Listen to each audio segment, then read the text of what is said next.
Hoje nós vamos então, a gente trabalhar sobre população brasileira, né? O nosso tema hoje vai ser população brasileira. A gente inicia, né, um conjunto de algumas aulas que vão trazer algumas características de população, tá? Só queria pedir para vocês ficarem bem atentos, tá? Hoje não vai dar tempo, mas semana que vem eu vou trabalhar com vocês, vou dividir vocês em grupos e vou passar algumas atividades para vocês fazerem para nota, tá? Então semana que vem é imprescindível que estejam todos aqui, tá? Então a partir da semana que vem eu vou dividir vocês, ou vocês mesmos se dividem em grupos, e nós vamos começar algumas atividades coletivas, tá bom?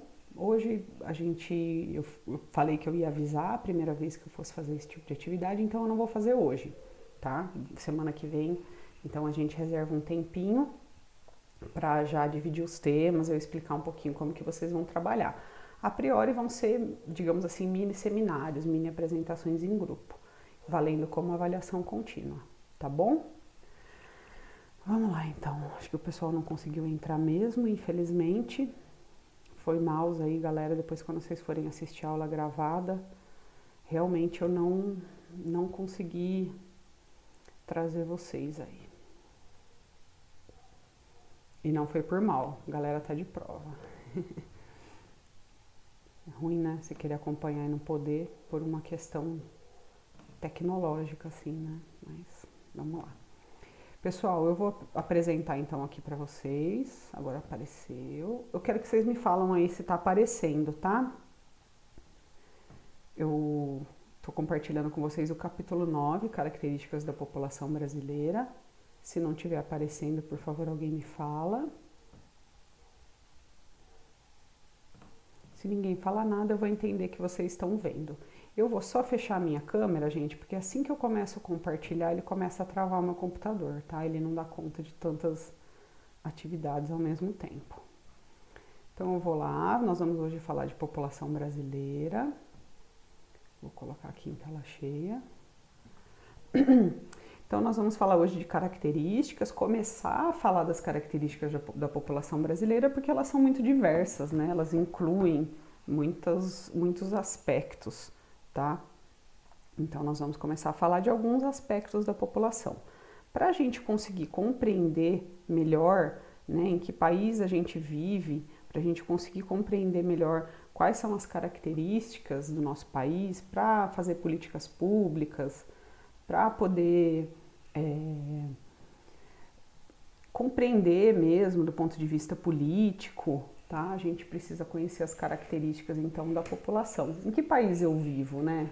Quais características o meu país tem e por que eu tenho essas características? Então nós vamos falar um pouquinho sobre isso, características da demografia brasileira. Primeira coisa sobre isso, gente, muito importante falar um pouquinho sobre por que eu estudo esses dados, desde quando eu passei a estudar esses dados, tá? Então a gente tem uma população, uma característica de população do Brasil, que nós temos hoje a quinta maior população mundial, tá? Nós somos o quinto país mais populoso do mundo. Porém, essa nossa população, ela é uma população muito diversa e também muito mal distribuída sobre o território, tá?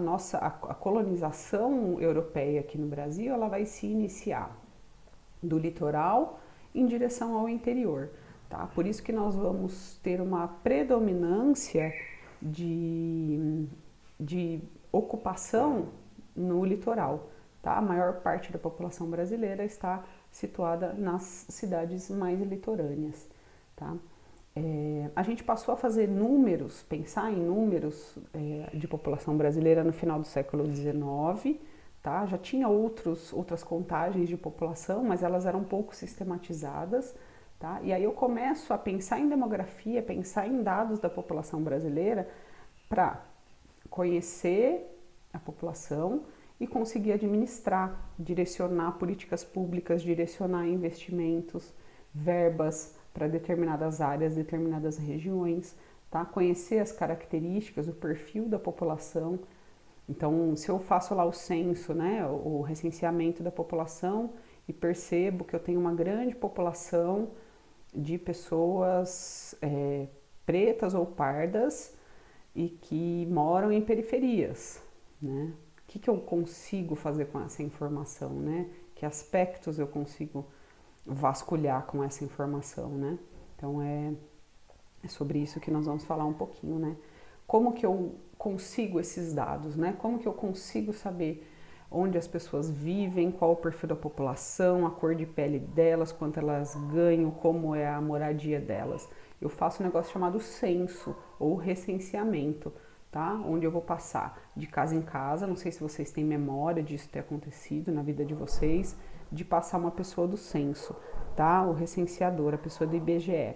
A gente tem uma instituição que se chama IBGE, Instituto Brasileiro de Geografia e Estatística, tá? Que ele tem como objetivo gerar dados para o governo, para a gente ter um melhor conhecimento. Na verdade, tudo que a gente vai estudar aqui de geografia do Brasil, os dados são gerados pelo IBGE, tá? Então, esse livro de geografia que nós vamos usar, nós estamos usando esse ano, basicamente ele é construído a partir de dados feitos, gerados pelo IBGE.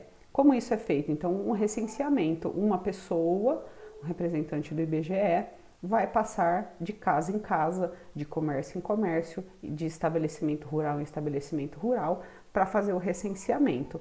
Ou contagem de população, ou para ter um panorama do tipo de empresa, lucratividade, pessoas que moram em cada residência, condições de vida de cada residência.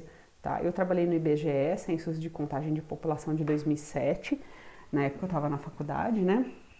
E aí eu participei do recenseamento lá na cidade onde eu fiz a faculdade, que é em Assis, tá?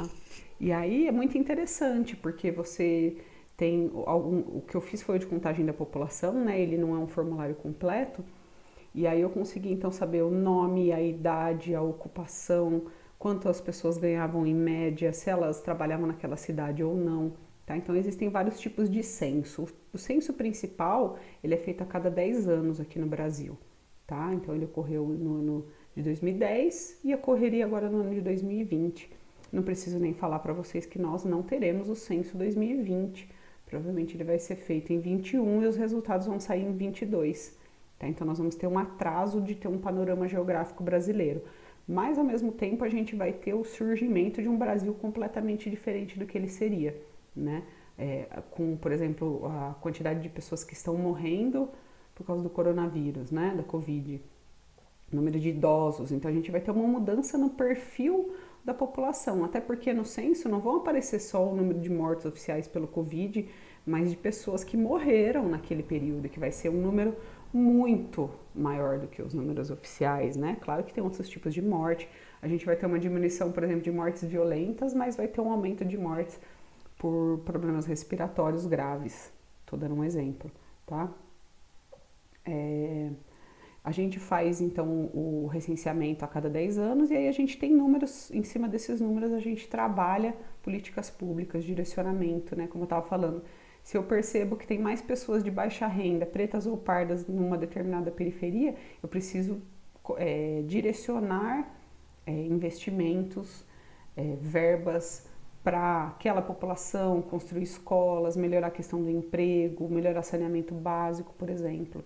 Tá? Então eu adquiro esses dados, adquiro esses números para que eu possa ter políticas públicas, tá bom? Então vou direcionar políticas para melhoria do acesso à energia elétrica. O censo ele vai mostrar para mim onde tem energia elétrica ou não, tá? E aí a partir disso eu promovo as políticas públicas, direciono para cada região, para cada estado, para cada cidade. Deixa eu ver o que mais que eu pus aqui. Os dados então são gerados, levantados pelo IBGE, tá? E o censo demográfico a cada 10 anos, mas também existem outros levantamentos periódicos, tem levantamentos anuais, trimestrais, mensais, tá? Então o IBGE está trabalhando o tempo todo para gerar dados.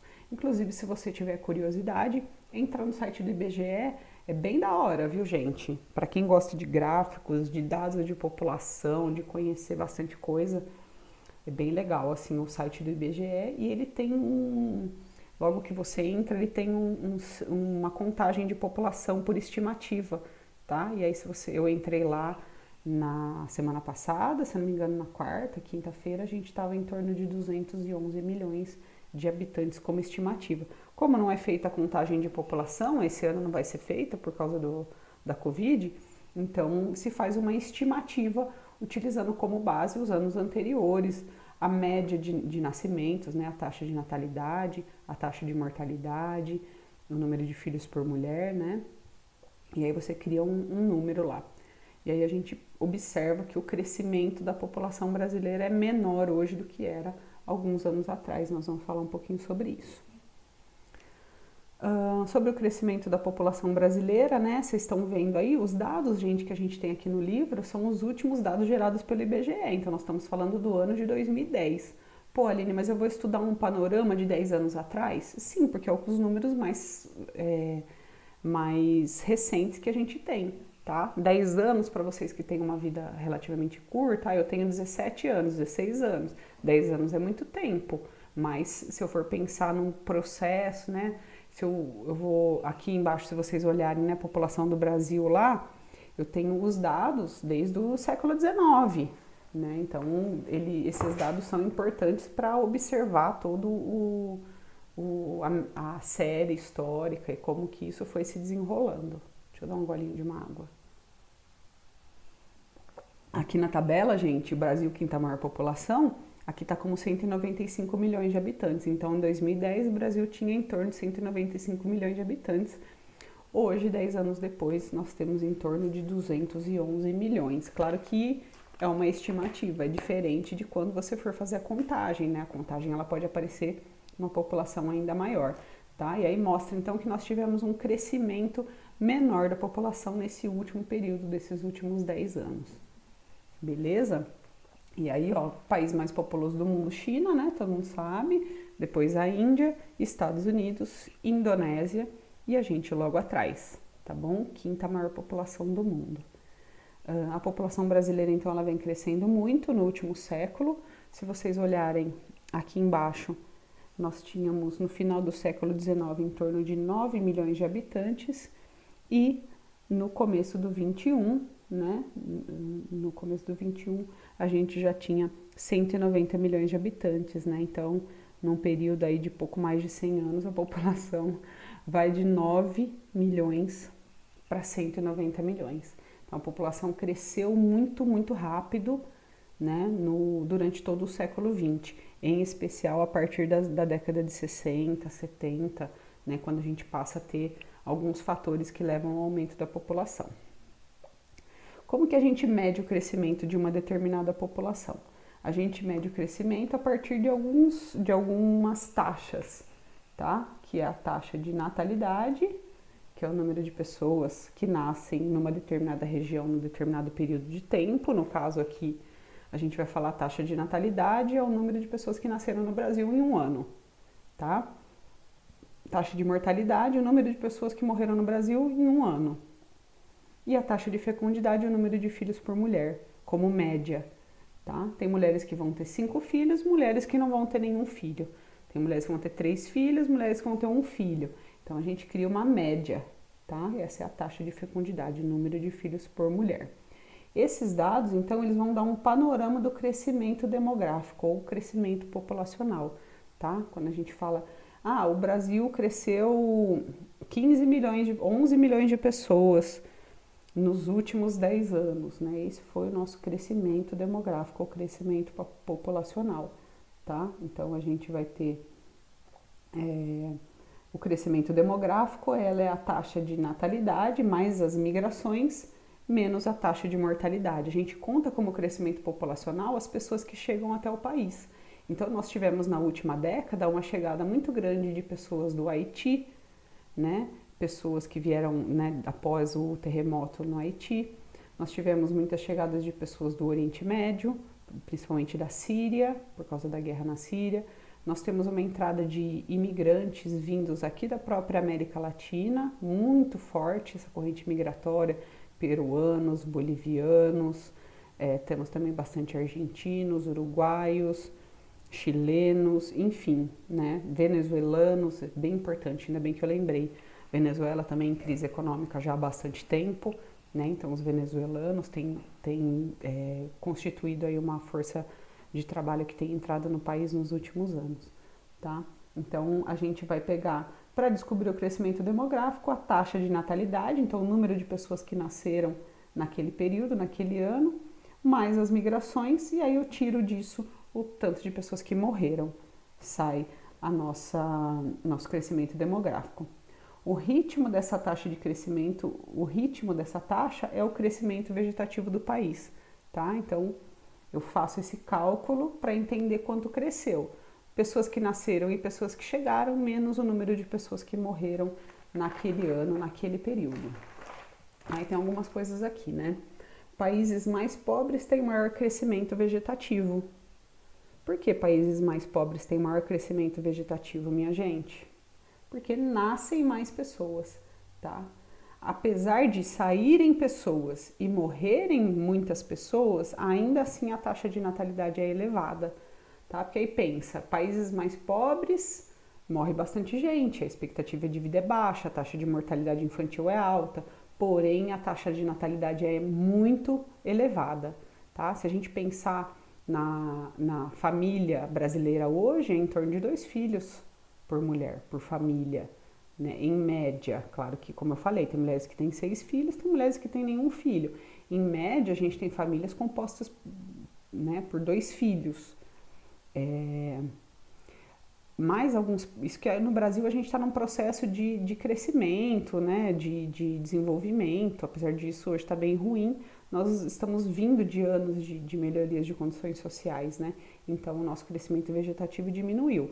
Mas se eu pegar países africanos, até aqui da América Latina, alguns países da Ásia, pegar a China, por exemplo, a Índia, se bem que na China eles não têm muitos filhos, né, nem pode ter muitos filhos, mas se eu pegar países africanos da América Latina, alguns países como a Indonésia, é muito comum que se tenha muitos filhos, 4, 5, 6 filhos, e isso mantém o crescimento vegetativo elevado.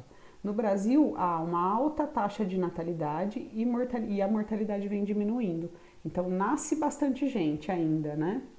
Porém, morre menos pessoas. Se nasce bastante gente, morrem menos pessoas, a gente também tem um crescimento da população, porém a gente tem um aumento da população mais velha. Até hoje a gente tem no Brasil uma inversão de população. A gente tinha nos anos 80 e 90 a maioria da população jovem e hoje nós já estamos indo para uma grande parte da população idosa. Inclusive por esse fator, gente, que houve uma reforma da Previdência recentemente, né, em meados do ano passado. Inclusive teve várias manifestações também contra a reforma da Previdência. Por que eu mudo a Previdência? Porque eu tenho um envelhecimento da população. Eu tenho um grande número de pessoas inativas, pessoas que não trabalham mais, que já se aposentaram, que são idosas. E esse número é muito grande. Quem paga a aposentadoria de quem está aposentado? As pessoas que estão trabalhando, tá? Então eu preciso ter um número muito grande de pessoas jovens para manter a previdência circulando. Mas hoje no Brasil nós temos um forte envelhecimento da população. As pessoas passaram a viver mais, né, e morrer menos. E aí a população aumenta, mas também ela envelhece. Por que a população brasileira cresceu no menor ritmo? Porque a taxa de fecundidade ela também diminuiu.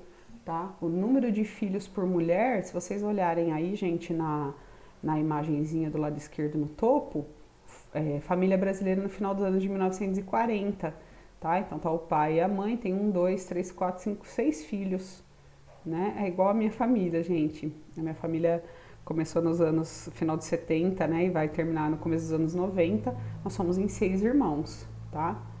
E isso hoje é bizarro. Hoje dificilmente você vai encontrar uma família que tenha mais de 2, 3 filhos, tá? A minha família é uma família que se formou em outro contexto, tá? Tem também um caráter religioso na formação da minha família, mas hoje esse não é mais o padrão da família brasileira. Era nessa época. Era nessa época por quê? Porque as mulheres casavam muito cedo, começavam a ter filhos mais cedo, não existiam métodos contraceptivos, né? Existia uma forte pressão da religião também para que a relação sexual fosse apenas para gerar filhos, né? Então a igreja também não permitia que houvesse métodos contraceptivos. Tem também nesse período, anos 40, anos 50, um papel da mulher muito tímido, né? Muito pequeno, fora de casa, né? Então a mulher não podia trabalhar, não podia abrir seu próprio negócio, não podia votar, enfim, não podia a maior parte das coisas, né? Aliás, eu tô assistindo uma série no Netflix, eu não sou muito das séries, não, viu? Já vou dizendo aí. Mas eu tô assistindo uma série no Netflix que chama Coisa Mais Linda, não sei se alguém tá assistindo também. E aí vai falar um pouquinho do papel da mulher na sociedade no final dos anos 50, começo dos anos 60. E é bizarro, assim, isso que nós estamos falando de 60 anos atrás, né? Então, um recorte histórico pequeno. Nos anos 60, a mulher, a atriz principal lá, ela era casada e o marido dela foge e leva todo o dinheiro e larga ela sozinha. Foge com uma outra mulher, leva todo o dinheiro dela e deixa ela sozinha. E aí ela queria abrir um negócio, ela não podia abrir um negócio sozinha, sem a autorização do marido, né? Ela era muito mal vista porque ela era uma mulher sozinha, que ela não tinha marido, né? Mulher que não tem marido serve para quê, né? Mostra um pouco dessa questão aí de que a mulher ela não tinha autonomia nenhuma, né? Que a mulher era, para a sociedade, ela tinha uma certa inferioridade, ela não gozava dos mesmos direitos, tá? Acesso à escolaridade mesmo, era algo raro, né? Na série ainda mostra um pessoal de classe média alta, então as mulheres eram alfabetizadas, mas mostra uma mulher negra, né, favelada, que viveu naquele período, que ela é analfabeta, né? Olha que coisa, né? E aí ela vive aquelas mazelas específicas ali da população negra, fora ser mulher, é mulher negra, né, naquele período, então tem muito menos direitos, sofre muito mais preconceito do que a mulher branca, classe média alta, ainda que fosse mulher, né, que sofresse algumas questões. Ainda sobre isso, né, a média de crescimento da população foi de 2,6% em 1980 e hoje é de 1,2%, né, hoje em 2010. Provavelmente, o próximo censo que sair, a tendência é que esse crescimento populacional tenha sido ainda mais diminuído, né? Então a gente tem hoje um crescimento populacional próximo de países desenvolvidos. E aqui embaixo, gente, onde eu estou passando o mouse, a taxa de fecundidade, né, o número de filhos por mulher, você vê que lá nos anos de... Deixa eu olhar aqui no livro. Lá nos anos de 1960, em torno de 5,7, ou seja, cada mulher tinha em torno de 6 filhos, né? E aí em 2011 vai para 1,95, ou seja, em torno de 2 filhos por mulher, né? Como eu falei para vocês, é o que a gente encontra mais hoje, né, como padrão de família brasileira, né? E aí sobre a taxa de fecundidade, então, né, a taxa de fecundidade é o número de filhos por mulher e essa diminuição, ela vai... Por que o número de filhos por mulher vai diminuindo, então, ano a ano aí? Maior acesso das mulheres ao mercado de trabalho, então as mulheres passam aos poucos, de forma bastante tímida, a ocupar cargos de trabalho e também ocupar cargos de trabalho que antes eram só dos homens, claro, porque eles faziam tudo, né? Inclusive nessa série mostra que uma das mulheres ela trabalha numa revista feminina, né? E a revista é para as mulheres, mas só uma mulher trabalha. Todos os outros são homens se passando por mulheres. Então, homens se passando por mulheres, escrevendo para as mulheres, né? Então, a mulher não tinha representatividade nenhuma, né? Ela era... Inclusive, o que se falava para as mulheres nesse período sobre cabelo, sobre roupa, culinária, coisas fúteis, né? A casa. Outro fator aí que diminuiu o número de filhos por mulher, maior acesso à educação, né? Então, as mulheres não frequentavam escolas, depois passa a se ter a universalização da educação, né? As pessoas passam a acessar mais. O aumento na renda, né? Então, se ela passa a trabalhar, ela passa a ser independente, ter uma melhoria na sua condição pela renda e difusão dos métodos contraceptivos e do planejamento familiar, tá? A partir de meados dos anos 70, a gente passa a ter mais acesso a métodos contraceptivos, como anticoncepcionais, o uso da camisinha e o próprio planejamento familiar. Ao invés de eu me casar lá com 10, 12, 14 anos, que era muito comum, vou casar depois que já terminei os estudos, vou primeiro me formar para depois constituir uma família, né? Então passa-se a ter uma visão mais de que a mulher como participante mesmo da sociedade, não só como uma mera observadora, né? Então muda um pouquinho a participação da mulher nesse período na sociedade.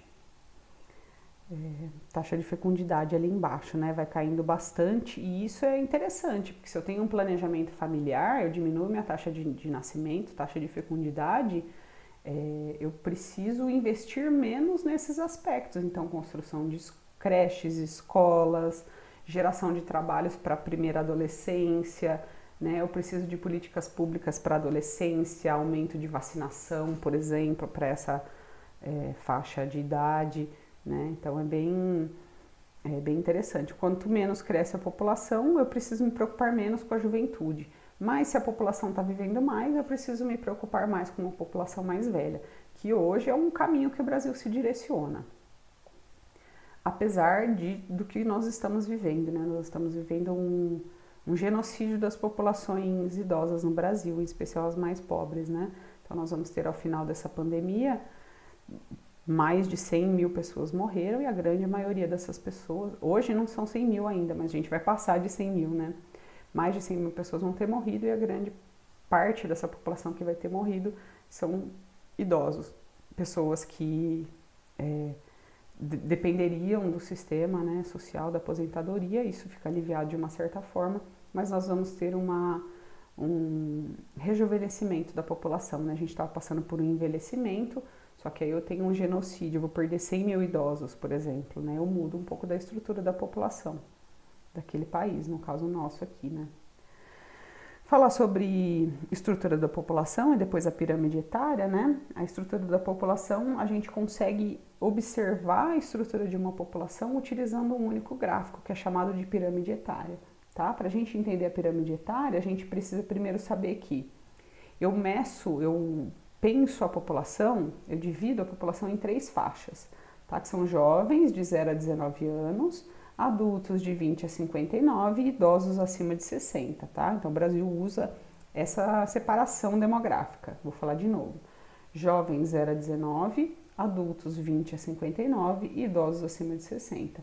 Então vocês aí estão na primeira faixa, tá? E eu estou na segunda faixa.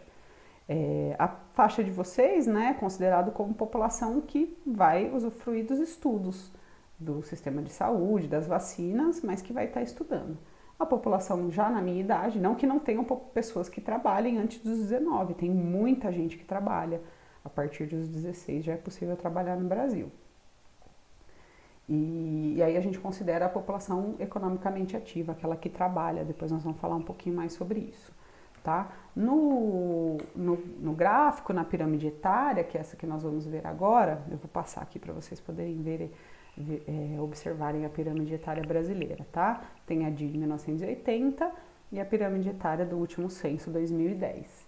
A pirâmide etária ela é um gráfico de população, tá? Ela vai mostrar a estrutura etária da população, mostra a composição por gênero e também natalidade e mortalidade, tá? A estrutura mesmo da população. Ela é um gráfico de barras, tá? Que vocês podem observar aí. Que informações que essa pirâmide vai trazer? A idade no meio, então ela vai trazer 0 a 4 anos, 5 a 9, 10 a 14, 15 a 19, assim vai até 80 anos ou mais. Lá no topo, o primeiro é 80 anos ou mais. Tá? Então ele faz a divisão por idades. Do lado direito aí, onde está em rosinha são mulheres, onde está em verde são homens, tá? Do lado esquerdo. Então a gente tem a separação por gênero, por idades e embaixo por porcentagem de população, tá bom? Ou se vocês olharem embaixo aí é um gráfico de porcentagem da população, tá? Esse gráfico é chamado então de pirâmide etária. Esse tipo de gráfico, amigos, vai aparecer direto na vida de vocês, diretaço. Que tipo de atividade pode aparecer? Aparecer uma pirâmide etária sem estar escrito qual país é, uma pirâmide etária, por exemplo, do Haiti e uma pirâmide etária da França. E aí você precisa olhar, sem saber de qual país é, dizer se é uma pirâmide etária de país desenvolvido ou subdesenvolvido. Como que eu sei isso, amigos? Observe aqui, eu vou passar o mouse em cima. Essa aqui é a pirâmide etária do Brasil em 1980, tá? Aqui eu sei que é uma pirâmide de país subdesenvolvido.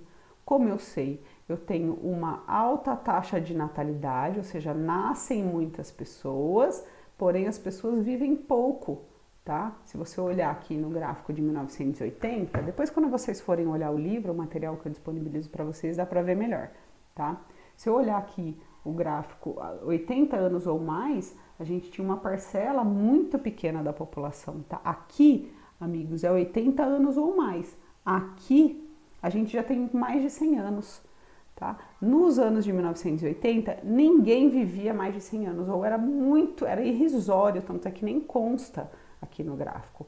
Hoje, a partir dos anos 2010, nós já temos, ó, o 80, tá aqui, ó, 1, 2, 3, 4, 5 para baixo, ó.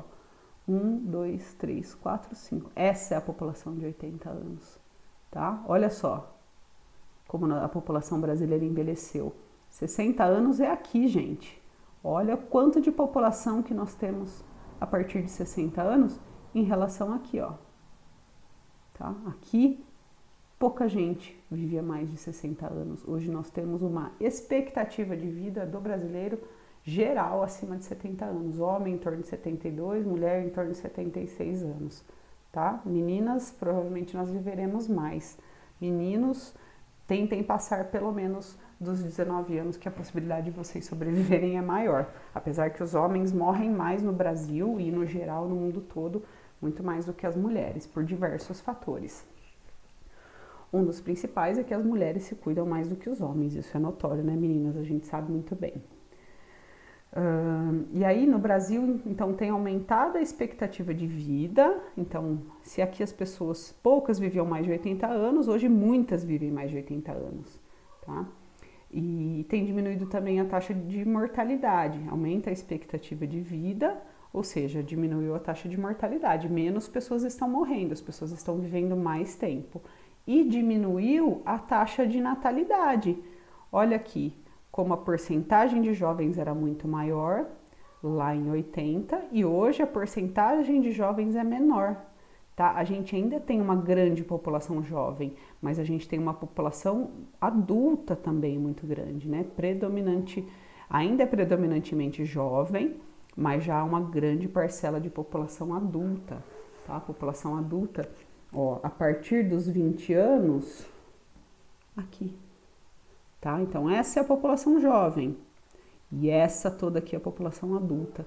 Olha aqui a população jovem, como ela tinha uma participação grande, né? Hoje ela tem uma participação grande, mas ela é menor. A gente vai percebendo então que a pirâmide vai ficando com a base menor e vai ficando com o topo maior, tá? Diferente do que ele era.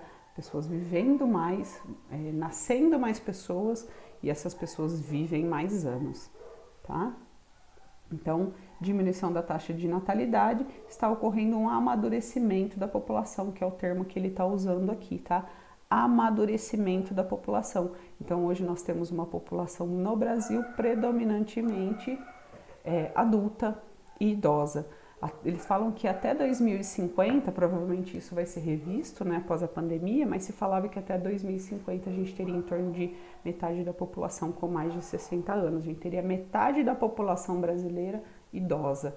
Quando eu tenho essa grande parcela de população brasileira idosa, eu preciso rever todas as minhas políticas públicas e, no entendimento deles, também fazer a reforma da Previdência, tá? Já falo para vocês que não é algo que me agrada, tá? Eu não sou a favor desse tipo de reforma. Por quê? Vou falar para vocês, vou dar um gole de água e falar. Quando eu comecei a trabalhar, gente, eu comecei a trabalhar com carteira assinada aos 22 anos, né? Assim que eu terminei a faculdade. E não sei se vocês sabem, né? Professor se aposenta mais cedo. O nosso trabalho, né, é considerado como um trabalho insalubre. Mais ou menos como você trabalhar numa plataforma de petróleo, num posto de gasolina, né? Insalubre, é perigoso, por isso a gente aposenta mais cedo, né? E aí, quando eu comecei a trabalhar, eu me aposentaria em torno entre 48 até mais ou menos uns 52 anos, né? Dependendo se eu fosse ficar trabalhando o tempo todo ou não. Hoje, a minha expectativa de aposentar é em torno de 57 a 60 anos. Isso se eu conseguir trabalhar direto. Para mulher é 62, homem 65, tá? Isso hoje. Mas, gente, pensa, quando vocês forem se aposentar... provavelmente vocês não vão gozar a aposentadoria. O que eu quero dizer com isso? Que hoje as pessoas começam a trabalhar mais tarde, tudo bem, porque elas vão estudar. Porém, até chegar a idade de vocês aposentarem, já vai estar mais de 70 anos para se aposentar. Mesmo que a gente vá viver até 80, 80 e poucos anos, hoje é em torno de 72 para homem, 76 para mulher, vai cair um pouco nessa expectativa de vida no próximo censo. Imagina, você vai terminar seus estudos, vai fazer um mestrado, se quiser fazer um doutorado, vai começar a trabalhar, sei lá, com 30 anos, tá? Você vai estar se aposentando com 72, 75, né? Então, cada vez menos a gente vai gozar a nossa aposentadoria. A gente vai passar a vida toda trabalhando, tá? Aumenta a expectativa de vida, mas aí você já tá velho, né? Então você vai trabalhar até 70 anos, gente. Imagina trabalhar até 70 anos, trabalhar até 70 anos, acordar todos os dias cedo, né? Acordar todos os dias e trabalhar 8, 10 horas por dia. Alguns trabalhos são pesados, né? Como o meu trabalho é um trabalho pesado. Aí você se aposenta lá com 72, 75, que qualidade de vida você vai ter, né? Que qualidade de fim de vida, de aposentadoria você vai ter, né? É bem triste pensar nesse aspecto, mas se contentem com isso, que é o que vai rolar com vocês. Eu já tô tentando trabalhar com isso mentalmente também. Aqui embaixo, gente, tá falando também sobre esse envelhecimento da população, tem uma tabela, né? Distribuição das pessoas de 60 anos ou mais, segundo características selecionadas. Das pessoas que estão envelhecendo no Brasil, a maior parte são de mulheres, tá? A maior parte vive na zona urbana, a maior parte são pessoas brancas, ou seja, pessoas brancas vivem mais do que pardas e pretas. A condição de domicílio, a maior parte moram com alguém da família. Os anos de estudo, pessoas sem instrução. A maior parte de pessoas idosas hoje são pessoas sem instrução. A grande parte é aposentado, ganha até um salário mínimo. A grande parte, 49%, ganha um salário mínimo, né? E aí a renda por família, a maior parte vai ser entre 1 e 2 salários mínimos, né? Então, geralmente mora com mais alguém que tenha renda, né? Porque viver só com a aposentadoria é muito difícil no Brasil. Então, esses são os dados de população que estão sendo trazidos aqui, né? Dados de 2011. No próximo que sair, provavelmente em 21 ou 22, a gente vai ter um novo panorama, tá? Também fala um pouquinho da questão por gênero, né? Existem mais... Deixa eu ver se já é no próximo. Isso. Existem mais mulheres do que homens no Brasil, a porcentagem é próxima, a diferença é pequena, né? 51,5% de mulheres e 48,5% de homens, tá? Maior expectativa de vida das mulheres, como falei para vocês agora, e os homens são a maioria da população até 19 anos, tá? Isso também é bem interessante. Os homens constituem a maior parte da população até 19 anos. Porém, a mortalidade de homens na idade de jovem, até 19 anos, é muito alta. Os homens morrem mais que as mulheres na juventude.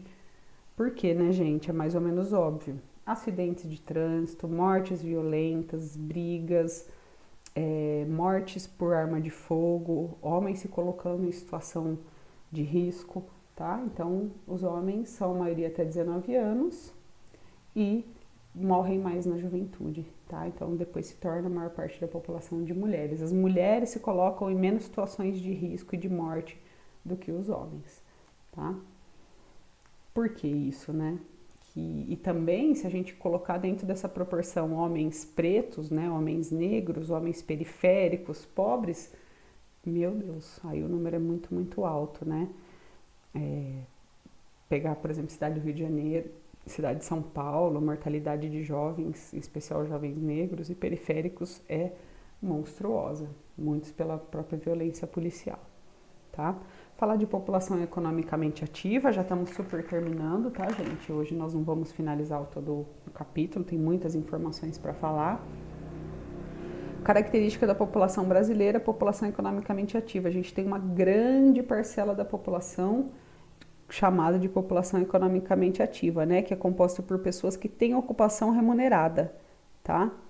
E população economicamente inativa são pessoas que não geram, não têm atividades remuneradas, que são crianças, idosos, pessoas que trabalham em casa, cuidam do lar, não autônomos, tá? Mas pessoas que cuidam do lar. E aí, população em idade ativa, né, que é diferente de população economicamente ativa, é quem está trabalhando. População em idade ativa, a gente fala entre 15 e 64 anos, tá? Porque a gente sabe que tem pessoas que começam a trabalhar antes dos 16 e pessoas que continuam trabalhando depois dos 60. A gente tem também a taxa de atividade, né, que é o percentual da população de 10 anos ou mais que participa efetivamente do mercado de trabalho, estando empregado ou não. E a razão de dependência, né, que é o peso das crianças e idosos que não exercem atividade remunerada sobre a população em idade ativa.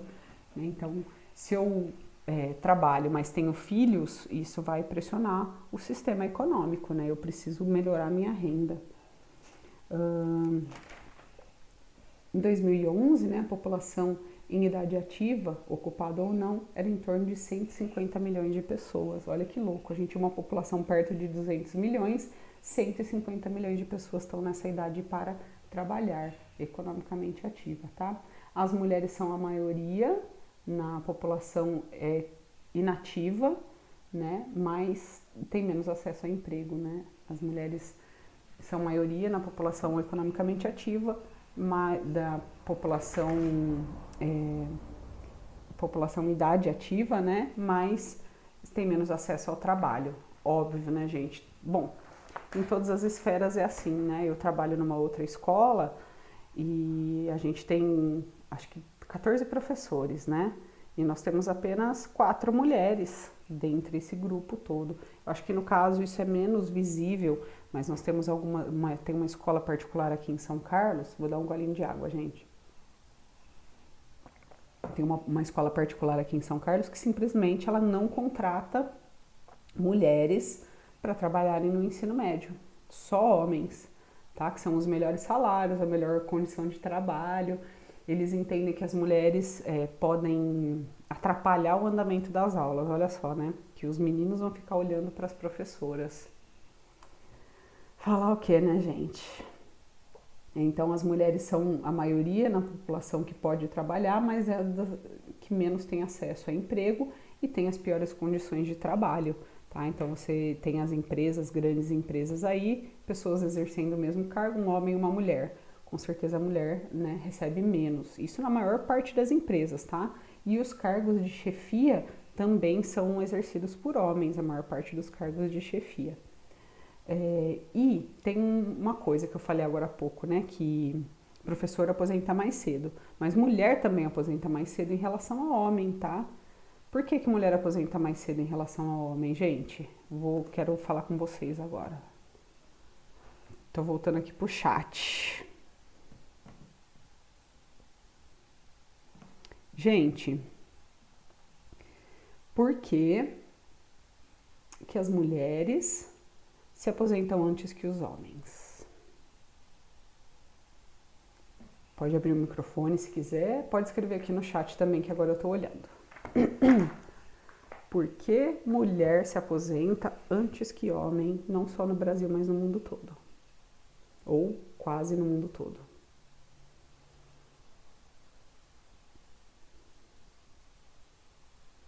Vamos lá, tô esperando. Galera que tá presente aí, vamos lá. Vou chamando aqui a Ana, a Bá, a Duda, a Renan, Vitória. Por que, gente, que mulher se aposenta antes que homem?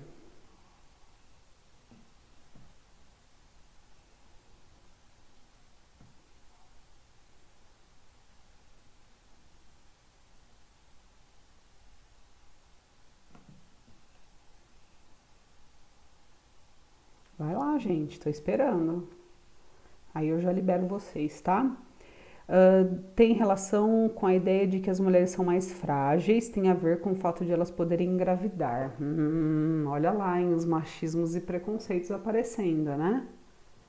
Renan, o que você falou não tá errado, tá? Muitas pessoas, na verdade, deixam de contratar mulheres porque engravidam, tá? Eu tive alguns patrões que não contratavam mulher. Assim, contratavam pouquíssimas mulheres, né? Tinham algumas coisas, algumas algumas coisas que eles levavam em conta, tá? Então, engravidar atrapalha a mulher acessar o trabalho, mas não que ela se aposenta antes. A ideia da mulher ser mais frágil, de uma certa forma, não está errado, tá? A mulher, ela é fisicamente menos forte do que o homem. Não todas as mulheres são mais fracas do que todos os homens, mas isso em linhas gerais, tá? Mas ainda não é aí o negócio. Alguém mais quer chutar?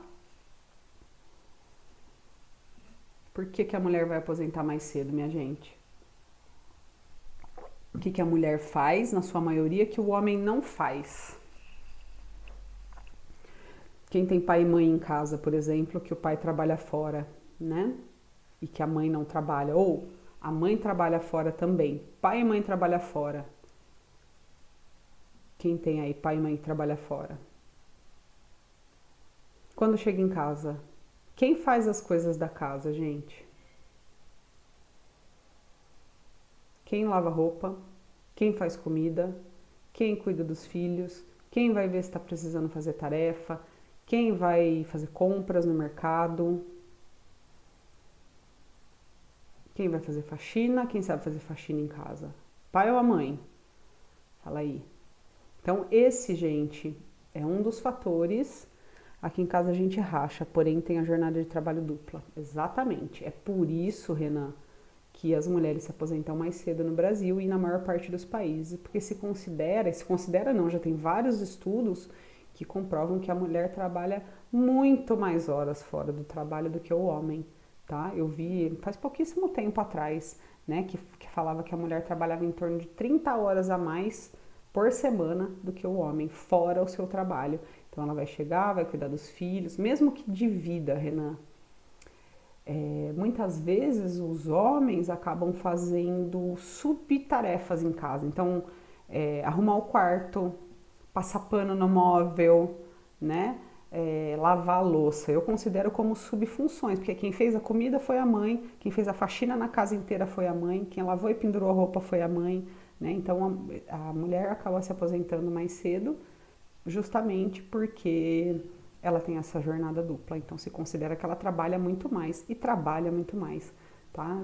Eu acho muito legal como é na sua família, Renan, mas na minha, por exemplo, os meninos não tinham a obrigação de ajudar, né? Nós somos em 6 irmãos, 4 irmãs, 2 irmãos.